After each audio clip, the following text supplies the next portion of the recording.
So this is my HSV Clubsport. It's bagged in the rear. It's got a cam, an OTR and a full exhaust system. And this is sort of a short-term owner's review of it. Probably can't see because of the lighting. I can't really see what you can see. But this is it. It's got an OTR. And I don't know the cam specs, but it's pretty drivable. It's very light cam. Start it up.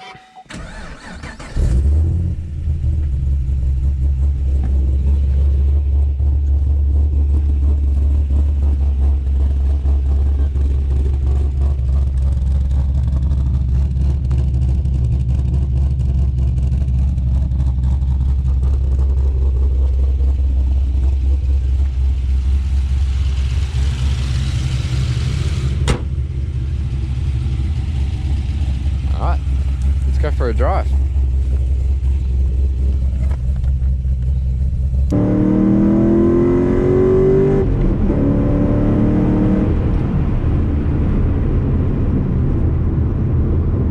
Of course we've got a truck in front of us now.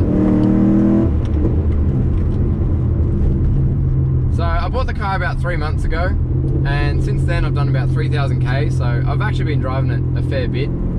I live pretty close to everywhere I need to go, and I do actually have a daily, so it's not like I drive this car every day, so I'm still driving it as much as I can. Obviously the excitement has made me want to drive it heaps.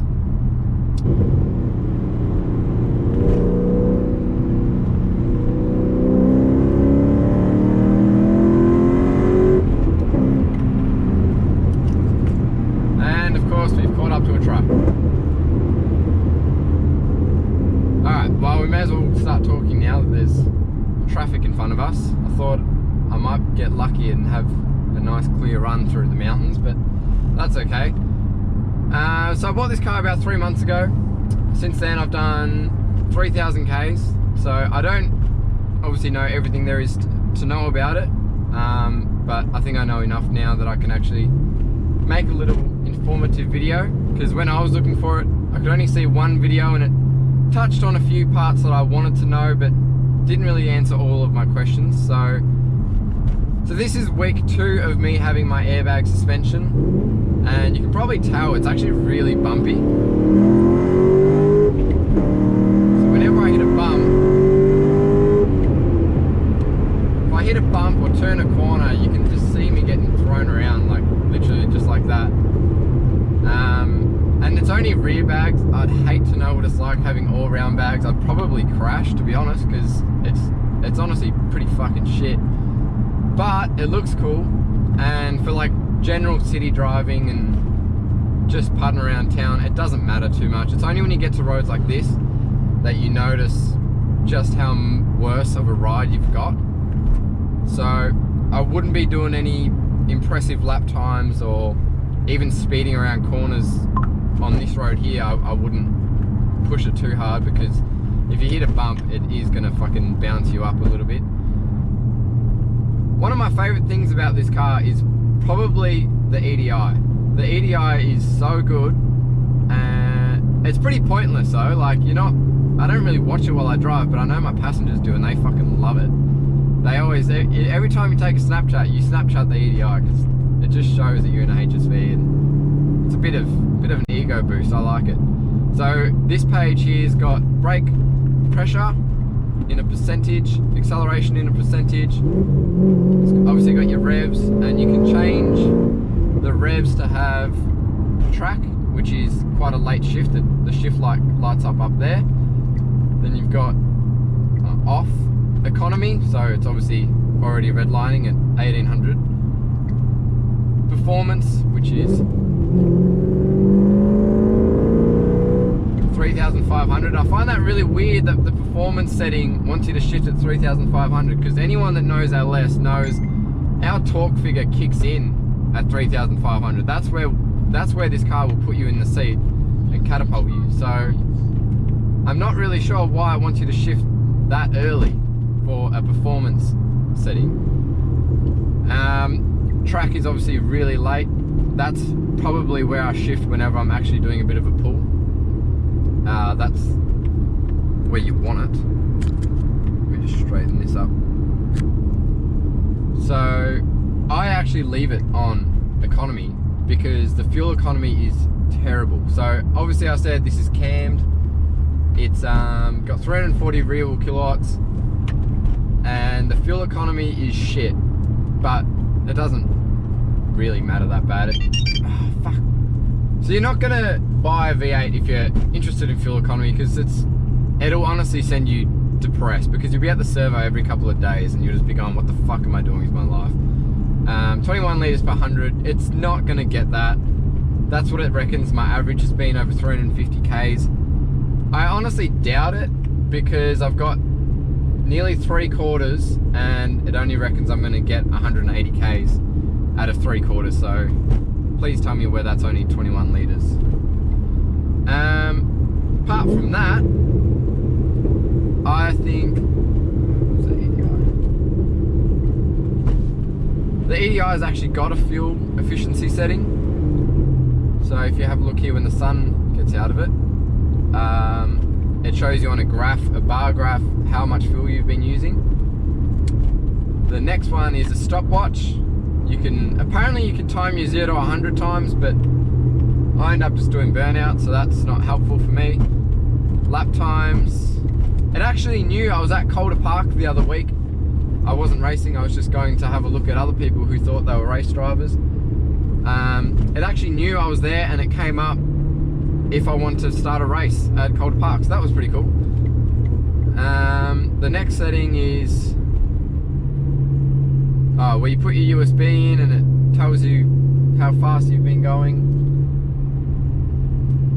Then we've got slip and ABS. So I don't know what that does actually. I've never looked at it. I think if I do a burnout, I think that will light up that I've been doing a burnout. And then if I put my foot on the brake, it'll show that I've got my foot on the brake. So that's not that fun. I'm just going to turn around so I can head back up the mountain.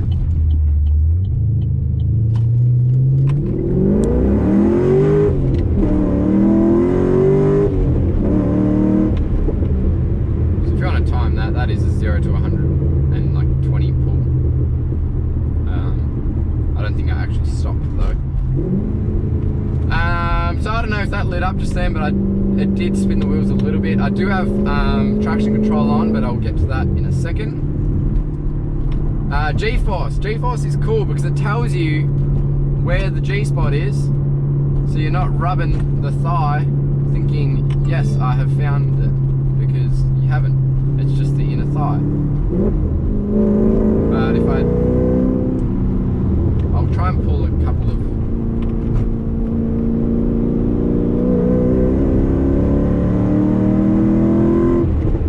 I didn't see what we got up to. I think it was 0.28 or some shit.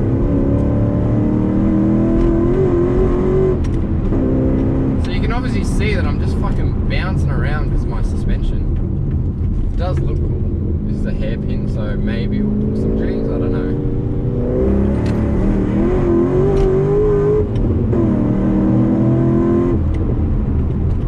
So you can obviously tell that the way I just bounce around, it drives me fucking insane, to be honest. It almost makes me want to pull them out, because I do love these mountain runs.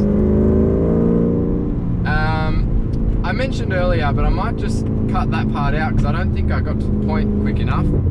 But I previously had a VE SV6, and so obviously it's got 1/3 of the power. It only had 100 and something kilowatts at the wheels, pretty low hundreds I'd say. But on tight windy roads, I reckon I would leave this thing for dead in that old car, and that's only because it was obviously a fair bit lighter, same chassis, I had decent coilovers in it, so it just glued to the road. The only bad part was the brakes. They used to heat up heaps, but then again in this, even with the big AP racing brakes, they heat up all the time. I get brake fade all the time. I don't know why people brag so much about these brakes. They're good, they're very good, but you can't track them. I'd shit myself if I was tracking them, because you just get brake fade. And so I don't know what the fuck the go is there. They're brand new brakes. I just put them in.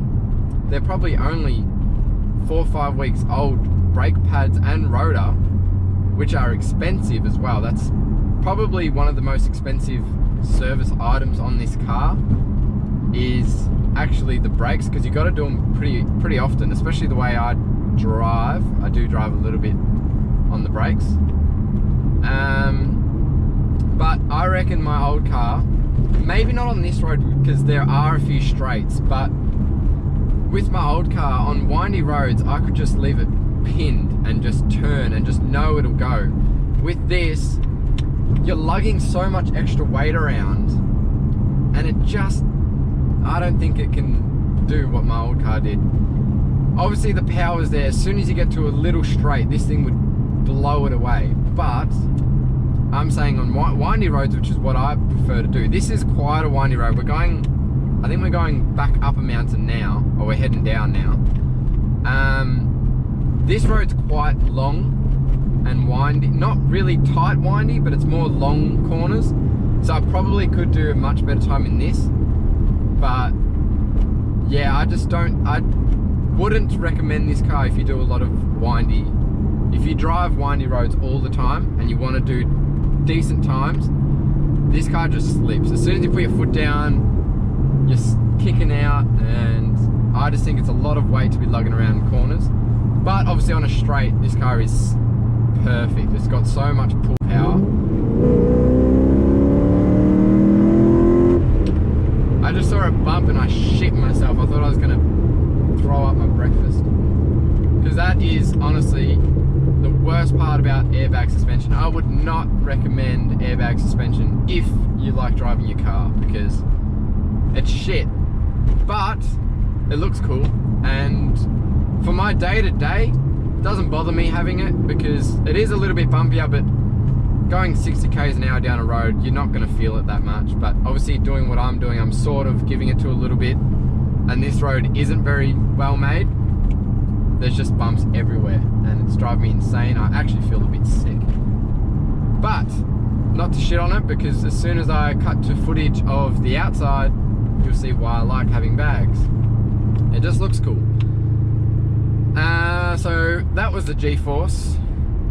Understeer, oversteer. So when you're drifting, you should be watching the screen so you can see how mad of an angle you've got. It's honestly a bit pointless, isn't it? Airflow, throttle. I don't know what this is. I've never looked at it. Okay, so the graph goes up and down when I give it some. Fair enough. This is a school zone, and it is actually not school time, so that's fine. I love the traction control system. I think it is sick. So we start off, we're in touring mode. The steering wheel is nice and light. The bimodal exhaust is off. Traction control and everything is on. Launch control is off. But this is a good, I only use this setting in car parks, because when you're going up multiple levels, it's so nice and easy to steer. And when I'm sneaking home at night, it shuts the bimodal down, so it's nice and quiet. Sport mode, to be honest, is a little bit pointless. It puts the exhaust open, gives you competitive steering, but it doesn't do anything to the traction control, so you're kind of just stuck with a heavy steering wheel for no good reason. That sounds good, but I drive in performance mode because everything goes to competition. So traction control isn't actually off, it's just in a competition mode, which means it'll kick out, but it won't send you flying into a cliff. If I hold the button down in the center, oh, I can't see it on the camera. If you hold the button down though, it turns off, so everything lights up red. Now traction control is off, and we are able to have fun now. I'm not going to do that and put it on YouTube because I'm not stupid, but it is. I was literally had my foot on the clutch and I was about to clutch kick, but I'm not doing that for YouTube. So I drive around in performance mode with everything on competition mode because it will let you have a bit of fun, but it won't let you die, because honestly, like, I don't want to die. It's not a from my VE, traction control off every day of the week, and it didn't matter because you put your foot down and nothing's gonna happen. But in this, you put your foot down and something will happen, and if you're not ready, it will probably bite pretty hard and send you up into somewhere. And what else? The gearbox is beautiful. I can only really compare it to my VE, which was an SV6, but I always missed second or no, I never missed third. I always missed second. In this, I've never missed the gear. Actually, I have, but that's my own fault and not. Everyone blames the gearbox. I always blame gearboxes when I miss a gear because it's not me. But in this gearbox, it is genuinely not the gearbox. It's me missing a gear, but it's only happened once or twice when I first got it as well. So it's actually really nice. Goes into gear so well. It's kind of a short throw. I had a short shifter in my old car. I don't think I'm going to put one in this because it's got a really nice throw to it. What else is there? The technology in this is miles above any Australian car ever made. Like, we've got tire pressure monitoring systems, we've got lane departure, which actually works kind of well, but it's not loud enough. So if I see if it works. Nah, okay, it's not going to work because these lines aren't painted very well. I'm kind of in a dodgy area, but lane departure warning is really good. I don't have it on because I turn it off because when I'm going through windies like that, I'm always in the middle of the road and stuff like that, and I don't really just want it beeping off its head, but normally I have it on. Front collision alert is kind of shitty. It's not the best thing in the world because if you catch sun, it will sometimes throw up that you're going to crash, and it's actually a really loud beep, and it lights up on my heads-up display red that I'm going to crash, and I'm not going to crash because it's just the sun. But in saying that, it has saved me before. I don't know what I was doing. I think I was just rolling forward in traffic, and it lit up, and I looked up, and sure enough, the car had stopped. I would have stopped, but it was actually the only time it has seen something that I hadn't yet seen. So that's really good. Cruise controls, it's cruise control, it works. I like that it's on the steering wheel, that's handy. We've got torque buttons, and that's about it for the steering wheel. We've got the radio controls, volume up and down. I can change the page without looking at it, and then if I press it down, I can change radio station, and then it'll go back to this after a timer. What else is there? I don't know. Park assist is shit. It doesn't work. I can actually try. Alright. So it's looking for a space. I don't know if the lines stick out as enough. But it should be looking. Okay, maybe not. Yeah, see, it doesn't even fucking work. But when it does work, it's shit. Alright, come on. We've driven. They're all empty. Okay, I'm really sorry this doesn't work. Oh, this guy's looking at me too. So, all in all, I absolutely love this car. It is built so well. They stepped up so much from the VE. When I was actually buying this car, I was looking at VE HSVs, but as soon as I drove one of these, I just, it's day and night, the difference. The interior is just insane. The exterior to me isn't as tough, but I don't know, it looks good enough, sort of thing. I think it's a great looking car. It's one of the last, well, it's the last model, but it's not the last, wait, that's not right. It's the last series, but it isn't the last model. So I think that's got a little bit of value. Obviously these cars aren't made anymore.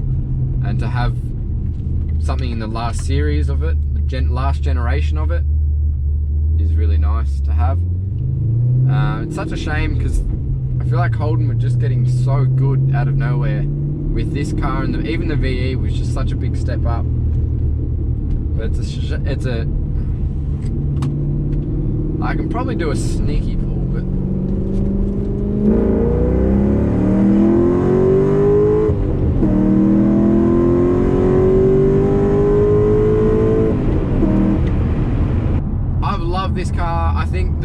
drivability of it is perfect. I mean, it's a Commodore. At the end of the day, it is built on a Commodore that mums drive, that kids drive, that grandparents drive. It's such a nice platform. The only bad part about fucking Commodores since the VE, this pillar right here is so big, but you do get used to it. But around roundabouts, it does get a little bit hard to see, but as long as you're aware of it, it's not too bad. I just think the platform is great. I love the Commodore. I love the way they drive. I have fucked this up a little bit by putting bags in it, but I can always swap them out pretty easily. It'll take me half a day to put it back to stock, which I probably will do because this is driving me insane, to be honest. But it just looks so good. It's been my dream car since I was a kid. I think every Australian wants either, well, probably a Ford FPV or a HSV. It's a very dreamy car to have. I love it. It's everything I was hoping it would be, and maybe a little bit less because it can't park itself for shit. It doesn't work at all. I'm gonna try it again here on camera, and I bet you it won't work because for some reason, I don't know where they were testing it, but everywhere I've tested it, it hasn't worked at all. It tried to send me into another car at Safeway once, and then it said, oh wait, stop, pulled me back out, then put me straight back into the car. Oh, there's kangaroos here. If anyone's watching, if anyone even watches this video and you're not from Australia, that's what a kangaroo looks like. There's no lines here, but I will be able to give a external tour of the car. I don't know what you guys can see, but in there, oh, that's how I go down.